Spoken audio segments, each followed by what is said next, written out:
அதுக்கப்புறம் பார்த்தீங்கன்னா ஃபைட் சீன்ஸை தாண்டி இந்த லவ் சீன்ஸில் 2 பேருமே நல்லா ஸ்கோர் பண்ணியிருக்காங்க அப்படின்னு சொல்லலாம். ஏன்னா அர்ஜுனும் அதே மாதிரி ஹீரோயின் ஆராத்யா அவங்க 2 பேத்துக்கும் வரக்கூடிய அந்த கெமிஸ்ட்ரி ரொம்பவே நல்லா இருந்துச்சு.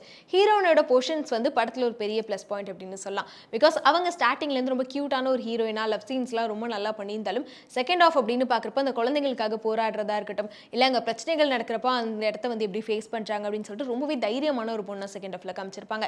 அதுலேயும் ஒரு சீன்லாம் அவங்க அடி வாங்குற மாதிரிலாம் ஒரு சீன் இருக்கும். அதெல்லாம் உண்மையாலுமே அடி வாங்கியிருப்பாங்க போல. பிகாஸ் ஸ்க்ரீனில் பார்க்குறப்பே தெரியுது அந்த ஒரு 10 நிமிஷம் சீனுக்காக அவங்க எவ்வளோ கஷ்டப்பட்டிருக்காங்க அப்படின்றது வந்து அவங்கள அந்த அடிக்கிறப்ப அந்த சீன் வந்து ரொம்பவே இம்பாக்ட் ஏற்படுத்தக்கூடிய ஒரு சீனாக தான் இருந்துச்சு. அதே மாதிரி செகண்ட் ஆஃப் ஃபுல்லாகவே வந்து நிறைய கருத்துக்களை ரொம்ப அழகாக டேரக்டர் இவ்வளோ ஓப்பனாக வந்து அதுவும் இந்த சமூகத்தில் நடக்கக்கூடிய விஷயம் பல பேத்துக்கு இது தெரியாமல் இருக்கும். ஏன்னா மோஸ்ட்லி கவர்மெண்ட் ஸ்கூலில் படித்தா வந்து குழந்தைங்க ஒழுங்காக படிக்க மாட்டாங்க. பிரைவேட் ஸ்கூலில் நிறைய காசு கட்டி படிக்க வச்சாதான் அந்த குழந்தைங்களுக்கு வந்து கரெக்டான எஜுகேஷன் கிடைக்கும் அப்படின்னு சொல்லிட்டு நிறைய கஷ்டப்படுற பேரண்ட்ஸ் எல்லாமே யோசிச்சுட்டு இருக்காங்க. பட் அப்படியெல்லாம் கிடையாது. எங்கே பிடிச்சாலும் குழந்தைங்க படிக்கும் அப்படின்ற மாதிரி ஒரு நல்ல கருத்தை இந்த படத்து மூலமாக சொல்லியிருக்காங்க அப்படின்னு சொல்லலாம்.